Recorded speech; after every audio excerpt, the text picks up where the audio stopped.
Assalamualaikum students, my name is Muhammad Farhan and I am here to teach you physics class 10th। जी students, last lecture में हमने इसके 3 numericals देखे थे। बकिया जो इसके बाकी न्यूमेरिकल हैं 6 वो आज हम देखेंगे। 9 न्यूमेरिकल इसके टोटल हैं। जी मूव करते हैं।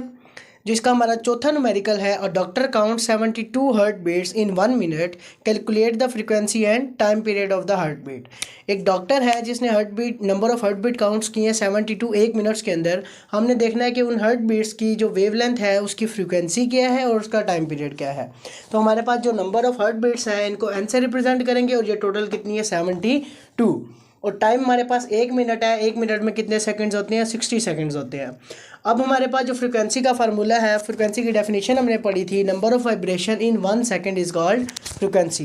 तो number of vibration in second मतलब कि n ओवर t इसका क्या बनेगा? फार्मूला बनेगा। तो n हमारे पास 72 है, टाइम हमारे पास 60 है। तो अगर हम इन दोनों को डिवाइड करें तो फ्रीक्वेंसी आ जाती है हमारे पास 1.2 हर्ट्ज। अच्छा, इसमें एक और चीज़ भी पूछी हुई, टाइम पीरियड। टाइम पीरियड का फार्मूला हमें पता है, t is equal to 1 over f। तो 1 आवर 1.2 वो हमारे पास आंसर देगा 0.83 सेकंड्स के अंदर टाइम पीरियड लेते हैं। नेक्स्ट हमारे पास 5वां न्यूमेरिकल है, a marine survey ship sends a sound wave straight to the sea bed, it receives an echo after 1.5 second later. हमारे पास इको गिवन है 1.5 second. The speed of sound in sea water is 1500 metre per second. Speed of sound जिसको हम v से represent करते हैं वो 1500 दी हुई है। उसके बाद फाइंड द डेप्थ ऑफ सी, हमने डेप्थ फाइंड करनी है। डेप्थ का मतलब गहराई, गहराई मतलब कि डिस्टेंस फाइंड करना है हमने कि समंदर का डिस्टेंस कितना है। अब बेसिकली यहाँ पे उन्होंने हमें इको दी हुई है। इको का मतलब है साउंड गया, टकरा के वापस आया 1.5 सेकंड में, 1.5 सेकंड में। तो हमने डिस्टेंस फाइंड करना है, सिर्फ जाने का टाइम हमें चाहिए। तो जाने के टाइम चाहिए, ये जाने और आने दोनों का। फॉर एग्जांपल ये यहाँ से हमने एक सी में फेंकी है वेव, साउंड वेव, तो ये टकरा के आई है, तो हमने ये डिस्टेंस फाइंड करना है। तो इसी का टाइम भी हमें चाहिए होगा। तो टाइम हमारे पास यहाँ से यहाँ तक वापस जाने का 1.5 है, हमें एक साइड का टाइम चाहिए। तो टाइम को हम क्या करेंगे, 2 पे डिवाइड कर देंगे, वो हाफ हो जाएगा, एक साइड का हो जाएगा। तो एक टाइम हम निकालने के लिए फार्मूला है ये, 3-4 न्यूमेरिकल में यही रिपीट होगा। जहाँ पे भी इको दी होगी, टाइम निकालना है इको से, तो उसको 2 से डिवाइड करते हैं। 1.5 को 2 से डिवाइड किया, 0.75 आ गया। हमारे पास फार्मूला है S is equal to V multiply by T। V हमारे पास कितना है 1500, टाइम हमारे पास कितना है 0.75। दोनों को मल्टीप्लाई करने से 1125 मीटर हमारे पास उसका डिस्टेंस आ जाएगा। नेक्स्ट 6 न्यूमेरिकल है, a student clapped his hand near a cliff. Cliff बोलते हैं पहाड़ की चोटी को। And hear the echo 5 second. Echo यहाँ पे दोबारा हमारे पास दी हुई है, कितनी है 5 सेकेंड है। What is the distance of Cliff from the student. अब वो एक स्टूडेंट है, पहाड़ के सामने खड़ा हुआ है, उसने जो है वो क्लैप किया है, आवाज़ गई है क्लैपिंग की, टकरा के क्लिफ को वापस सुनाई दी है 5 सेकंड के बाद। ठीक है, अब वो कह रहे हैं कि डिस्टेंस फाइंड करें कि वो कितना दूर खड़ा हुआ होगा।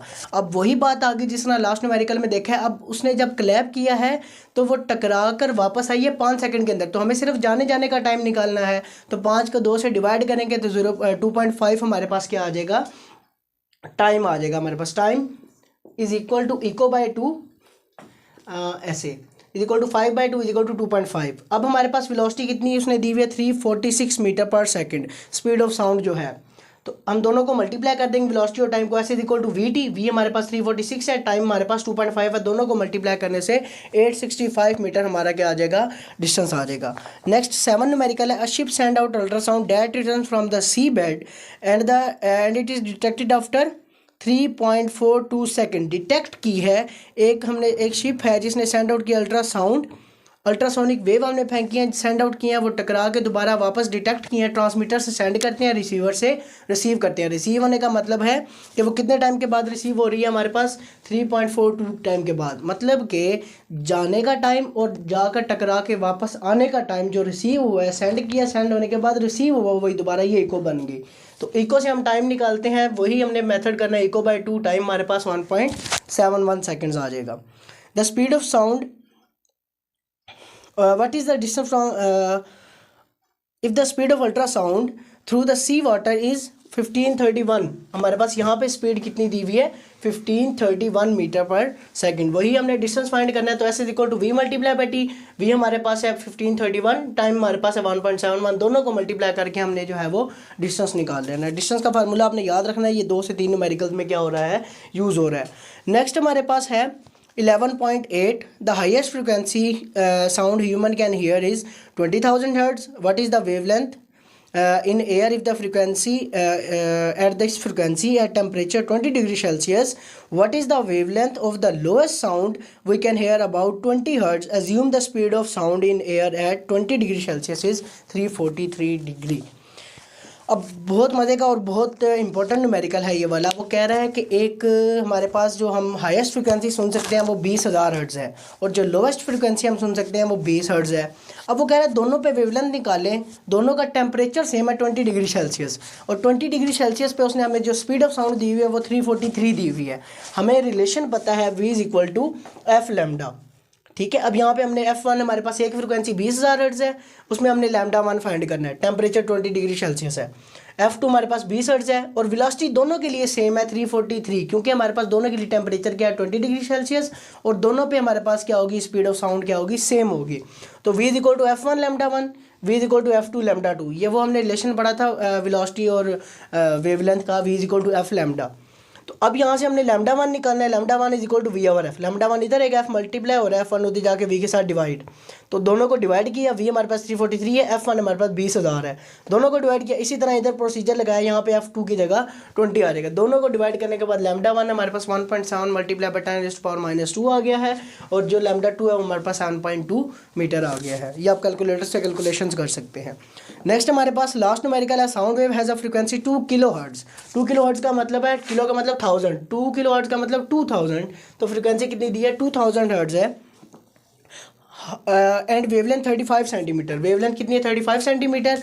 तो सेंटीमीटर को हम मीटर में कन्वर्ट करेंगे क्योंकि हमारे पास जो वेवलेंथ है उसका यूनिट मीटर होता है. इसके लिए हमने 35 को 100 से डिवाइड करना है, तो 0.35 मीटर हमारे पास क्या आ जाएगी, इसकी वेवलेंथ आएगी. How long it will take, how long जहाँ पे भी यूज़ होगा इसका मतलब हमने क्या फाइंड करना है, टाइम फाइंड करना है, कितनी देर के बाद जो वो रीच होगी टू ट्रेवल 1.5 किलोमीटर. अब यहाँ पर डिस्टेंस भी दे दी है 1.5 किलोमीटर. किलो का मतलब होता है 1000, 1.5 किलो मतलब कि 1.5 को 1000 से मल्टीप्लाई करेंगे तो डिस्टेंस हमारा 1500 मीटर आ जाएगा.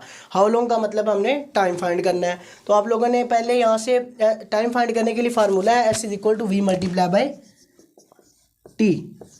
अब यहाँ से टाइम फाइंड करना है तो हमारे पास डिस्टेंस होना चाहिए और वेलोसिटी होनी चाहिए.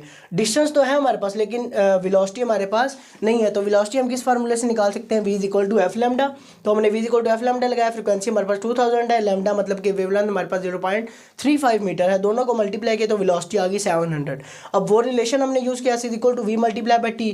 अब हमें टाइम निकालना है, v मल्टीप्लाई हो रहा है s के साथ जाके डिवाइड हो जाएगा, s ओवर v. s हमारे पास डिस्टेंस कितना है 1500, वेलोसिटी कितनी है हमारे पास, स्पीड ऑफ साउंड 700, दोनों को डिवाइड करने से टाइम हमारे पास आ जाएगा 2.1 सेकंड. तो स्टूडेंट्स ये हमारे न्यूमेरिकल्स थे चैप्टर नंबर 11 के, जो कि आज फिनिश हो गए हैं. नेक्स्ट लेक्चर में इंशाल्लाह हम इसकी रिव्यू एक्सरसाइज करेंगे. That's all from my side. अगर आपको इस क्वेश्चन में कहीं पे भी इशू है मुझसे कमेंट बॉक्स में पूछ सकते हैं. Thank you so much.